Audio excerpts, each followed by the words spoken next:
자, 오늘은 진실이라는 제목으로 함께 말씀을 나누도록 하겠습니다.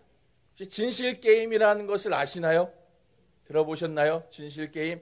뭐 청소년, 청년들, 이렇게 아이들이 하는 이렇게 게임 중에 진실 게임이라는 것이 있습니다. 말 그대로 진실을 말하는 게임이에요. 진실을 말하면 됩니다. 서로 질문을 하고 그에 대해서 진실만을 말하는 것이 이 게임의 방법이고요. 만약 진실을 말하지 못하면 거짓말을 하거나 혹은 대답을 하지 못하면 벌칙을 받고 지게 되는 게 이 진실 게임의 룰입니다. 간단하죠? 그렇죠? 한번 우리도 해볼까요? 예수님을 믿으시나요? 네, 그래요. 대답을 못 하시네요? 그래요. 자, 근데 이 진실 게임의 진정한 승자는 사실 진실을 말하지 않은 사람이 사실 진정한 승자가 됩니다. 진실을 말해야 이기는 게임이지만 아이러니하게도 진실을 말하지 않아야 이긴 게 되는데요. 왜 그런가? 자, 이 진실 게임을 하면 주로 뭐 청소년, 청년들이 하니까 어떤 질문을 하겠습니까? 통장에 돈이 얼마 있니? 뭐 땅이 너가 있니? 뭐 이런 질문을 하겠습니까? 뭐 아이들이니까 대부분 너 누구 좋아하냐? 뭐 여자친구 있냐? 뭐 얼마나 만났냐? 뭐 좋아하는 사람 우리 중에 누구 속에 마음에 두고 있던 사람이 있냐? 뭐 이런 질문들을 주로 하고요. 혹은 이렇게 부끄러울 만한 일, 최근에 뭐 길에다 오줌 싼 적 있냐? 뭐 이런 질문들, 대답하기 곤란하거나 어떤 부끄러운 그런 치부가 될 만한 것들을 주로 질문을 합니다. 그래야 대답을 못하거나 그래서 벌칙을 받기 때문에 보통의 질문들이 이런 질문들인 것이죠. 뭐 당장은 진실을 말하고 내가 이 게임에서 벌칙을 안 받고 이겼다라고 할지라도 그러한 질문들에 솔직하게 정말 고지고대로 다 말하고 나면 어떻게 되겠습니까? 내 안에 모든 치부, 내 마음에 숨겨놨던 비밀들이 다 폭로가 되는 것이죠. 그러면 게임이 끝나고 뭐 친구들 사이에 그 비밀을 알고 있으면 가만히 두나요? 특히 뭐 남자애들 같은 경우는 야, 너 누구 좋아했냐? 야, 네 마음에 그랬구나. 막 서로 놀리고 장난치고 하기가 뻔한 일입니다. 그러니까 결국은 진실을 말을 안 해야 그래야 그 뒷일이 그러니까 게임이 끝난 이후에 뒤탈이 없는 것이죠. 그리고 또 진실 게임을 하게 되면요. 굳이 내가 뭐 이것을 거짓을 말한다고 한들 진실인 것처럼 거짓을 말해도 그것을 누가 알겠습니까? 예를 들어서 나는 사실 A라는 친구를 좋아하고 있는데 나는 A 안 좋아해, B 좋아해 라고 말한다고 한들 누가 내 마음을 아나요? 거짓말로 해도 아무도 모르는 것이 진실 게임이니까요. 진실을 말하는 것이 오히려 바보가 되는 그런 게임인 것이죠. 지금 우리가 사는 시대도 진실을 잃어버린 시대입니다. 사람들은 진실을 원하는 것 같고 진실을 말하라, 진실을 알려달라 말하기도 하지만 사실 무엇이 진실인지 판별할 수도 없는 그런 진실이 무엇인가도 알 수 없는 시대가 지금 우리가 사는 시대입니다. 온갖 거짓과 가식 또 위선이 가득한 시대를 우리는 살아가고 있지요. 무엇 하나도 믿을 수 없고 믿기 어려운 시대가 지금 우리가 사는 시대입니다. 뉴스만 하더라도요. 과거에는 뭐 뉴스에서 나오면 그것이 다 사실인 것처럼 우리는 믿었지만 지금은 그렇지 않죠. 그 뉴스에 따라서 이게 어느 방송국의 뉴스냐, 누가 말하는 것이냐에 따라서 이건 사실이다, 거짓이다 우리는 판별하고 또 그것이 정말 옳고 그른지를 따져봐야 되는 시대가 지금 우리의 시대입니다. 또 한편으로는 사람들은 진실을 말해달라 하면서도 진실을 알고 싶어 하지도 않습니다. 각자 자기의 생각대로 진실이 무엇이다 스스로 판단해버리고 그것을 진실처럼 믿어버리고 있는 시대이기 때문이에요. 이것이 정말 사실이고 진실임을 말해주어도 인정하거나 받아들이지 않는 시대가 지금 우리의 시대이지요. 이런 세상에서 우리는 왜 그리스도인들은 진실되게 살아야 할까요? 오히려 진실되게 사는 것을 바보처럼 여기고 하찮은 일처럼 여겨지는 이 시대 가운데에 그럼에도 우리 그리스도인들이 왜 진실되게 살아야 하는 것일까요? 그것은 우리가 진리이신 그리스도 안에 있기 때문입니다. 바울은 오늘 본문의 말씀에서 진리이신 그리스도 안에 있는 우리는 거짓된 옛사람을 벗어버리고 진실된 모습으로 새 사람으로 살아갈 것을 우리에게 권면하고 있습니다. 우리가 오늘 본문의 말씀을 통해서 이 진리가 무엇인지 또 우리가 왜 진실되이 살아야 하는지를 같이 한번 생각해 보았으면 합니다. 자, 오늘 말씀에서 바울은 진리가 예수 안에 있다라고 가르치고 있는데요. 우리 21절 말씀 같이 한번 읽어보겠습니다. 진리가 예수 안에 있는 것 같이 그에게서 듣고 또한 그 안에서 가르침을 받았을진데, 지금 바울은요, 진리가 무엇이다라고 설명하지 않습니다. 그저 진리가 예수 안에 있다라고 말하고 있습니다. 진리에 대해서 어떤 개념이나 어떤 철학적인 사상, 어떤 이념처럼 설명하지 않고요. 그 진리가 예수 그리스도 안에 있음을 확정하여 선포하고 있습니다. 그러니까 다시 말하면 진리가 무엇이 아니라 예수 그리스도 자체임을 바울은 말하고 있는 것이죠. 이 구약의 성경을 보면 하나님 자체가 진리이심을 선포합니다. 시편 31편 5절 말씀에 보면 진리의 하나님 여호와여 나를 속량하셨나이다라고 고백합니다. 진리의 하나님 여호와여라고 하나님을 진리의 하나님이라고 부르고 있지요. 또 예레미야 10장 10절에서도 오직 여호와는 참 하나님이시다라고 말합니다. 참 하나님, 이 역시도 진리의 하나님이라 말하고 있는 것입니다. 그러니까 구약의 성경은요, 하나님이 진리 그 자체이신 분이심을 말해주고 있습니다. 진리가 어떠한 정보나 어떠한 이념이나 사상이 아닌 하나님의 성품임을 구약의 성경은 우리에게 말해주고 있는 것이죠. 그래서 성경은 또한 하나님의 말씀이 진리의 하나님이신 그 하나님의 말씀 또한 진리임을 우리에게 가르칩니다.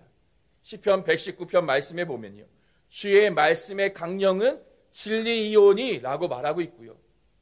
요한복음 17장 17절 말씀에서도 예수님은 이렇게 말씀하시는데 우리 같이 한번 읽어보겠습니다. 그들을 진리로 거룩하게 하옵소서. 아버지의 말씀은 진리니이다. 아버지의 말씀, 하나님의 말씀이 진리이다. 예수님은 말씀하시고 있는 것이죠. 하나님 자체가 진리이시기 때문에요. 하나님의 모든 말씀, 진리이신 하나님의 모든 말씀 또한 진리인 것입니다. 그런데 그 말씀이 육신이 되어서 이 땅 가운데 오셨죠. 그분이 누구신가요? 바로 예수 그리스도이신 것이죠.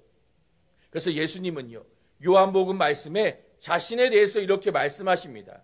요한복음 14장 6절 같이 한번 읽겠습니다. 예수께서 이르시되 내가 곧 길이요 진리요 생명이니 나로 말미암지 않고는 아버지께로 올 자가 없느니라. 예수님이 내가 곧 길이요 진리요 생명이다라고 말씀하십니다. 예수님은 자신이 진리이심을 분명하게 말씀하고 있는 것이죠. 진리이신 하나님, 그 하나님의 말씀이 진리인데 말씀이 육신이 되어 오신 예수 그리스도, 그분 역시도 진리인 것이죠.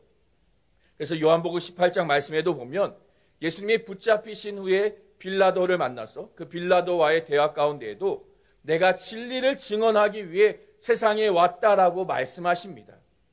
진리를 증언하기 위해서 세상에 왔다. 예수님의 이 말은 단순히 진리가 무엇인지 사람들에게 가르쳐주고 설명하여 주는 어떤 선지자와 같은 분이라는 것이 아닙니다. 그 진리이신 예수님, 그 진리를 말로 가르쳐줄 뿐만이 아니라 몸소 보여주시고자 이 땅 가운데 오신 분임을 말해주고 있는 것이죠. 그래서 예수님은요, 자신의 삶을 통하여서 또 사람들과의 관계에서 보여주신 그 예수님의 성품, 그 인격을 통하여서 또 예수님이 붙잡히셔서 죽으신 십자가와 그 십자가에서 부활하심을 통하여서 진리가 무엇인지를 우리의 눈에 보여주신 것입니다. 예수님은요, 진리 그 자체이신 분이신 것이죠.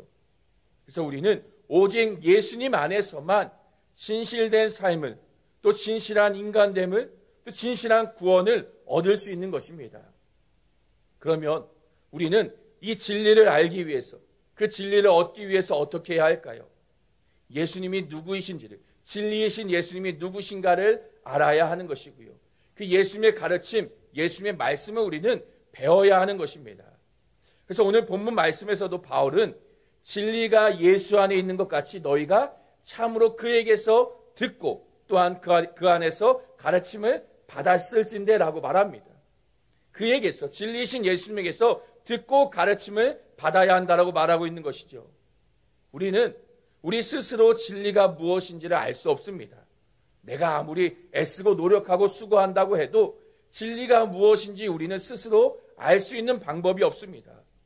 그래서 우리는 진리가 무엇인가를 들어야 하는 것이고 배워야 하는 것이죠. 진리이신 예수님에 대해서, 예수님의 그 말씀에 대해서 우리는 배우고 들음을 통해서 진리가 무엇인가를 알게 되고요. 그 진리를 만날 수 있게 되는 것입니다.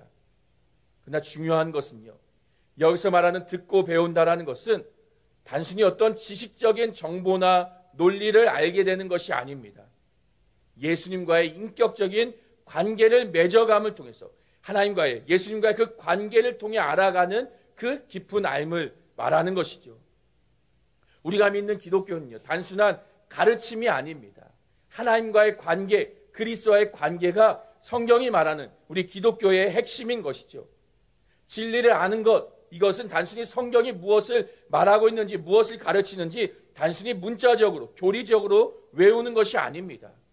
이 성경을 통해서 우리에게 보여주신 살아계신 예수 그리스도, 그 살아계신 하나님을 알아가는 것, 그분을 안다는 것이 단순히 정보가 아닌 그분과의 인격적인 교제와 관계를 통해 그 사귐을 누리는 것, 이것이 성경이 말하고 있는 예수님을 아는 것이고 하나님을 아는 것, 진리에 대해서 아는 것이지요.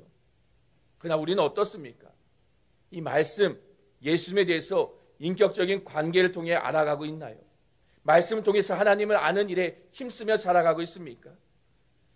과거에 우리의 한국 교회는 우리 그리스도인들이 말씀을 알고 배우는 일에 조금 부족했던 모습이 우리 가운데 있었습니다.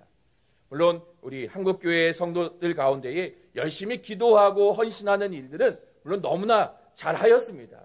우리 믿음의 선배들의 그 헌신, 그 기도하였던 그 열심들, 사실 그것은 지금 후배들인 저와 같은 지금의 세대들이 배워야 하는 모습이지요. 그러나 과거에 우리 부모님 세대, 그 이전에 처음 우리 한국의 교회가 세워졌던 그 당시의 교회의 모습들을 보면 말씀이 조금 부족했던 모습들이 있었어요. 그 부족한 말씀 가운데에 하나님을 오해하는 경우들이 참 많이 있었습니다. 말씀을 통해서 하나님이 어떤 분이신가를 분명하게 알아감으로써 믿음이 무엇인지, 또 구원이 무엇인지, 또 예수를 믿음으로 얻게 되는 성경이 말하는 그 복이 무엇인가를 분명하게 알아야 하는데, 이것을 제대로 배우거나 알지 못하다 보니까 잘못된 신앙의 모습들이 나타나기도 하였습니다. 대표적으로 기복주의 같은 그런 신앙과 또 세상의 종교, 세상의 그 신앙의 모습이 교회 안에서 섞여져 버린 그런 모습들이 우리 안에 있기도 하였던 것이죠. 근데 지금 시대는 이것이 반대가 되어버렸습니다. 이 목회 데이터 연구소라는 이 기독교와 관련된, 교회와 관련된 이 데이터와 리서치를 하는 그 기관이 있는데요. 그곳의 조사에 따르면 지금 현대의 교회의 성도들은 말씀에 대한 이해나 지식은 점점 높아지고 있다고 합니다. 말씀을 듣고 배우고 알아가는 일, 그러니까 신앙의 어떤 이성적인 수준은 예전보다 확실히 높아졌고 또 그것을 많이 원하고 추구한다라고 합니다. 근데 반면에 기도하는 일에 있어서 과거보다 많이 소홀한 모습이, 말씀을 알고자 하는 것에 비하면 기도하는 일이 많이 현저히 떨어지고 있는 것이 지금 교회의 모습이라고 평가합니다. 이렇게 기도 없이 말씀을 많이 아는 것, 지식만 쌓여가는 것 역시도 사실 잘못된 신앙을 가질 수 있는 위험이 있습니다. 머리만 커져가는, 기도하지 않은 채 머리만 커져가는 성도는 교만해질 수 있는 위험이 있는 것이죠. 실제적인 하나님은 알지 못한 채 그저 하나님에 대해서만 알기 때문이에요. 내가 다 아는 것처럼 생각하게 되고요. 다 아는 것처럼 교만해지는 위험이 우리 가운데 있을 수 있습니다. 그렇기 때문에 항상 우리는요, 하나님을 아는 일에 있어서 말씀과 기도가 함께 가야 하나님과의 올바른 인격적인 교제가 이루어질 수 있고요. 우리가 건강한 신앙으로 자라갈 수 있는 것이죠. 그래서 우리는요, 말씀을 듣고 배움을 통해서 그 말씀 앞에 무릎을 꿇고 기도하고 그 말씀대로 살아가는 삶을 통해서 진리를 배워가고 예수님과의 인격적인 교제를 해나가는 것입니다. 진리는 정보로, 지식으로 습득되어지는 것이 아니라 예수를 닮아가는 그 과정을 통해서 체득되어지는, 체험되어지는 것이죠. 그러니까 예를 들어서 성경에서 사랑하라는 성경의 진리를 우리는 너무나 잘 알고 있습니다. 사랑하는 것 너무나 잘 알고 있지만 그 사랑하라는 말을 안다고 해서 사랑할 수 있는 것이 아닙니다. 예수 그리스도께서 우리를 얼마나 사랑하셨는가를 우리가 말씀을 통해 배우고 묵상함을 통해서 또 그 앞에 무릎 꿇고 기도하며 또 사랑하라는 그 말이 내게 예수님처럼 나도 그렇게 사랑하고자 살아가려 할 때에 우리는 이 사랑하라는 말, 성경이 말하는 사랑하라는 말이 왜 진리이고 우리가 왜 사랑해야 하는가를 경험하여 배워가게 되는 것이죠. 그렇게 진리는요, 하나님의 말씀인 진리는 우리가 머리로 알아가는 것뿐만이 아니라 그 앞에 무릎 꿇고 엎드려 기도하며 그 말씀에 순종하고자 살아감을 통해서 배워가고 알아가는 것이죠. 이렇게 예수님은 참된 진리로 이 땅 가운데 오신 하나님이십니다. 우리는 예수님과 이러한 인격적인 교제를 통해서 진리를 알아가고 배워가야만 하는 것이죠. 그러면 우리가 이 진리를 알게 되면 우리에게 어떤 유익이 있는 것일까요? 진리를 아는 자들은 어떻게 되는 것일까요? 우리가 진리를 알아가게 될 때에 그 진리는 우리로 하여금 옛사람의 모습을 벗어버리게 만듭니다. 진리는 단순히 어떤 정보를 주는 것이 아닙니다. 사람을 변화시키는 능력을 일으키는 것이 진리인 것이죠. 왜냐하면요, 이 진리 앞에 우리 안에 있는 모든 거짓, 그 위선, 우리 안에 있는 모든 악함과 더러움이 다 드러나기 때문입니다. 우리는 오늘 본문의 22절 말씀 우리 같이 한번 읽어보겠습니다. 너희는 유혹의 욕심을 따라 썩어져가는 구습을 따르는 옛사람을 벗어버리고, 진리인 예수 그리스도 안에서 그 가르침, 들음과 가르침을 따라서 이제는 옛사람을 벗어버리라 바울은 말합니다. 옛사람이라 하면요, 죄인된 우리의 본성을 의미합니다. 옛사람의 모습은 우리로 하여금 진리를, 예수 그리스도이신 진리를 거부하게 만들죠. 그리고 나 중심적으로, 자기 중심적으로 생각하며 행동하게 만듭니다. 내가 중심이 되고 싶어 하고요. 내가 옳다고 여긴 것이 맞다 여겨지고 싶어 하고요.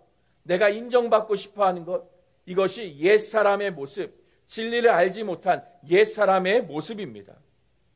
이 옛사람의 본성이 오늘 말씀에 말하고 있는 유혹의 욕심을 따라 살아가는 썩어져가는 구습인 것이죠. 마치 에덴 동산 안에서요, 그 선악과를 따먹은 아담과 하와의 모습, 그것이 옛사람의 모습입니다. 우리의 근본적인 문제는 어떤 도덕적인 결핍이 아닙니다. 이 옛사람의 모습이 우리 가운데 남아있어서 우리의 정체성이 왜곡되어져 있는 것이 우리가 가진 문제인 것이죠. 하나님이 우리의 중심이 되어야 하고요, 하나님이 우리의 주인이 되셔야 하는데 하나님이 아닌 다른 것으로 나 스스로가 그 자리의 주인이 되어서 그 자리의 왕이 되어서 살고자 하는 것, 그것을 통해 내가 누구인가를 정의하고 세상을 바라보고 사람을 대하는 것, 그 모든 것이 다 죄인 것입니다. 그래서 옛사람은요, 하나님이 아닌 것으로 자기를 꾸미며 감추려 하는 것이죠. 마치 선악과를 따먹은 그 아담과 하와가 나뭇잎을 가지고 자기의 몸을 가리우려 한 것과 마찬가지인 것이죠. 세상의 성공으로 나를 옷 입히려 하고요, 사람들의 인정으로 나를 포장하려 하고요, 종교적인 열심을 가지고 자기 스스로를 의롭다 여기려 하는 것이 다 하나님 없는 옛사람의 모습인 것입니다.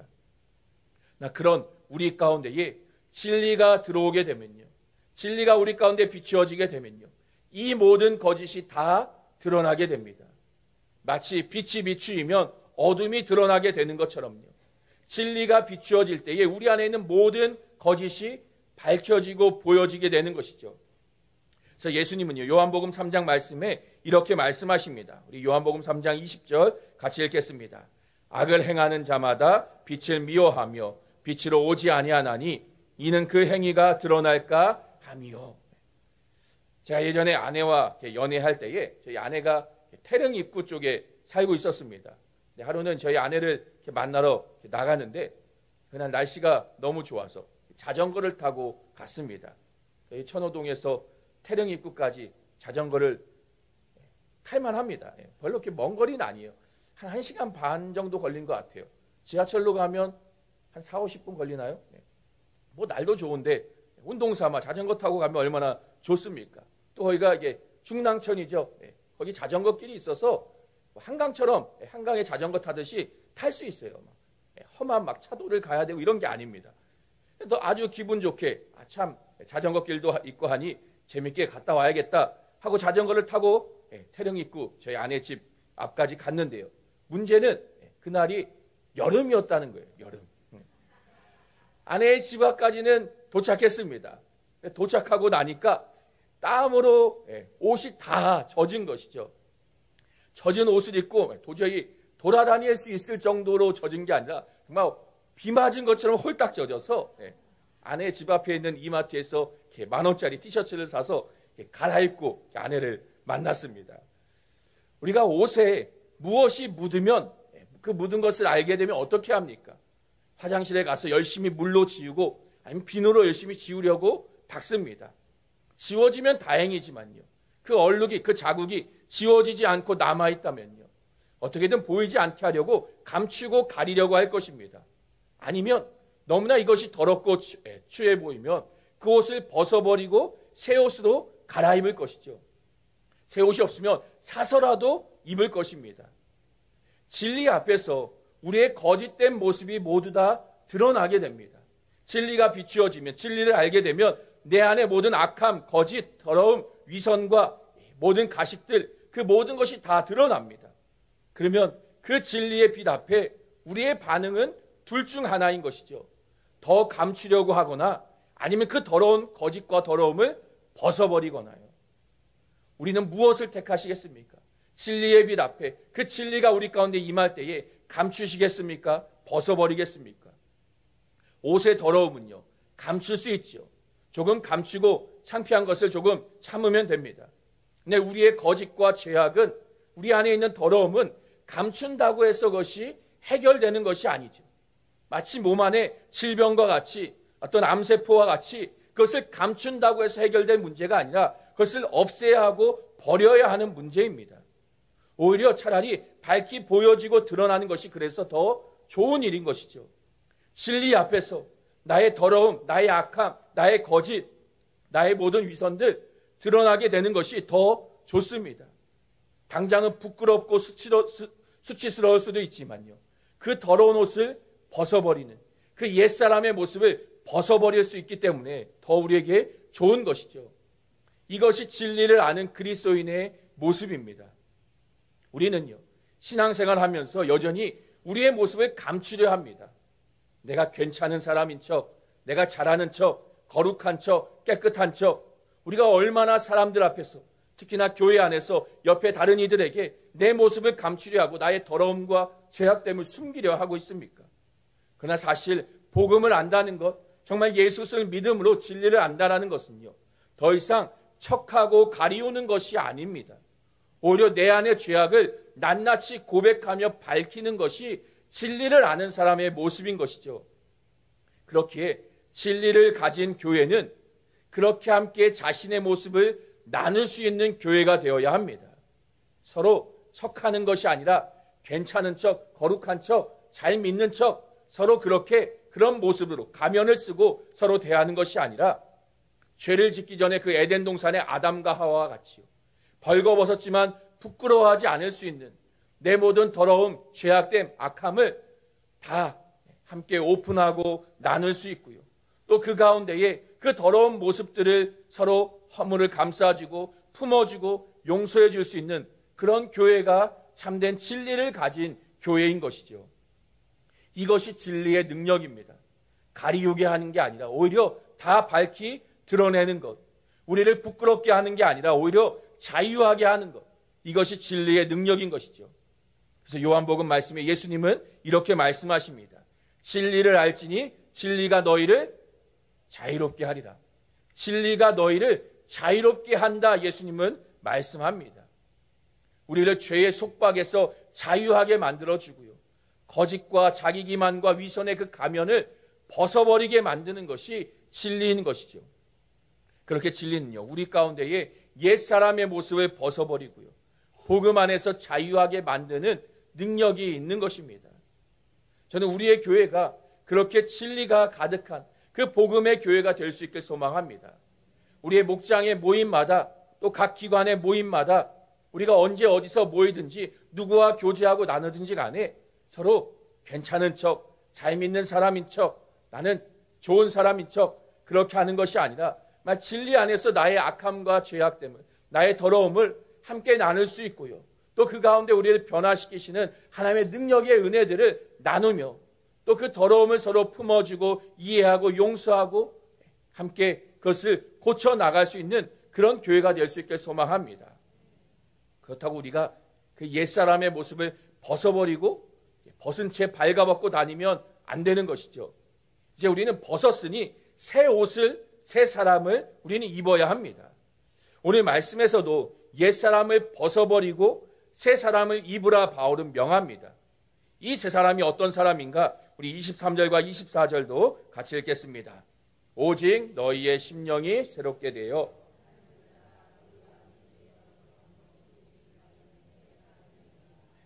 새 사람을 입으라 하는데 어떻게 입어야 하냐? 너희의 심령이 새롭게 되어서 새 사람을 입으라 바울은 말합니다. 지금 여기서 말하는 새롭게 된다는 것은 어떤 건축의 리모델링과 같은 것이 아닙니다. 약간의 변화, 조금 바뀌는 것, 그것이 아니라 완전히 존재적으로 바뀌는 새로운 창조, 이것이 새 사람이 되는 모습입니다. 이러한 변화가 어떻게 이루어지는가? 나의 노력으로 되는 게 아닙니다. 옛사람을 벗고 이제는 내가 새 사람이 되기 위해서 이제는 진실되게 살고자 노력하고 애쓰고 내가 열심으로 수고해야 그렇게 되어지는 것이 아닙니다. 심령이 새롭게 되어지는 것이죠. 성령으로, 그 성령이 진리의 말씀으로 우리를 새롭게 하시는 것이죠. 요한복음 16장 13절 말씀에 예수님이 이렇게 말씀하신대요. 우리 같이 함께 읽겠습니다. 그러나 진리의 성령이 오시면 진리 가운데로 인도하시리니 그가 스스로 말하지 않고 오직 들은 것을 말하며 장래일을 너희에게 알리시리라. 지금 성령이 오시면, 진리의 성령이 오시면이라고 말합니다. 지금 예수님은요, 그 성령을 향해서 진리의 성령이라고 말합니다. 성경에 보면 성령을 하나님의 영이라고 말하기도 하고요, 예수님의 영이라 표현하기도 합니다. 이 진리이신 하나님의 영, 또 진리이신 예수님의 영, 그렇게 성령 하나님 역시도 진리이신 하나님이신 것이죠. 이 성령이 하시는 일이 무엇인가?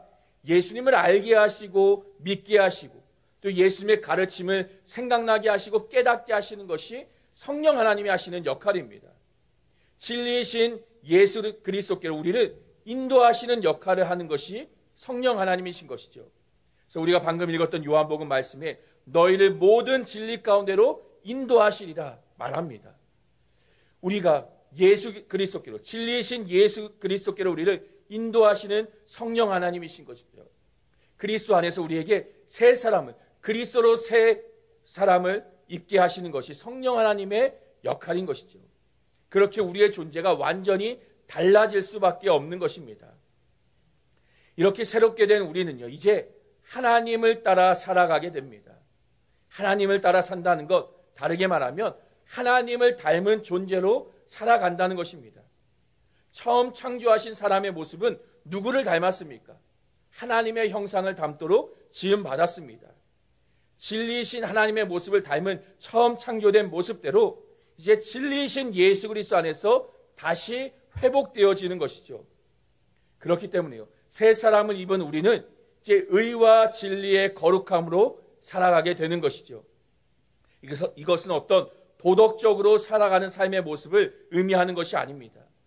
여전히 우리는 불의하고요, 거짓을 말하고요, 거룩하지 못한 모습이 우리 가운데 남아 있습니다. 그러나 우리는 예수 그리스도로 새 옷을 입었기 때문에, 그리스도를 옷 입은 자 되었기 때문에 그리스도 안에서 우리는 변화되었습니다. 엄밀히 말하면 우리가 변화된 것이 아니라 우리를 덧입으신 그리스도가 되어진 것이죠.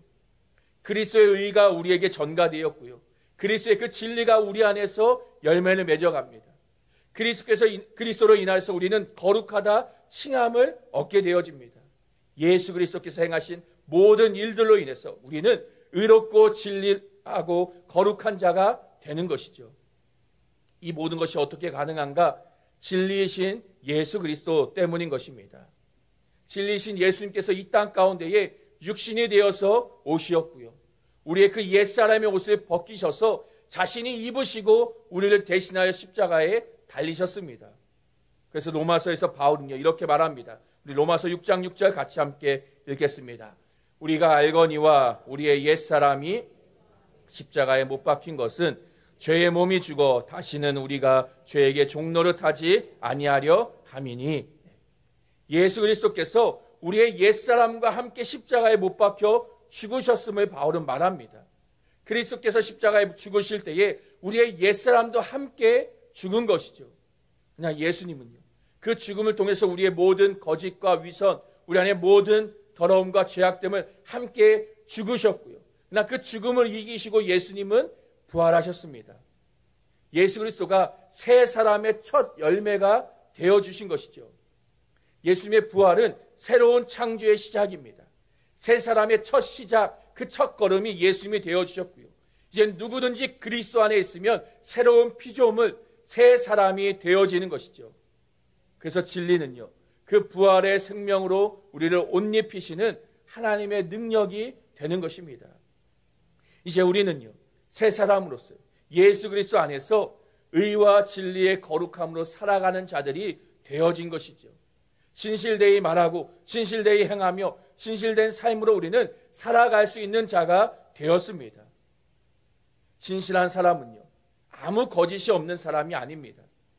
진리이신 예수 그리스도 안에 머무는 사람, 그가 진실한 사람인 것이죠. 진리이신 그리스도 안에서 우리는 진실되이 살아가는 사람이 되는 것입니다.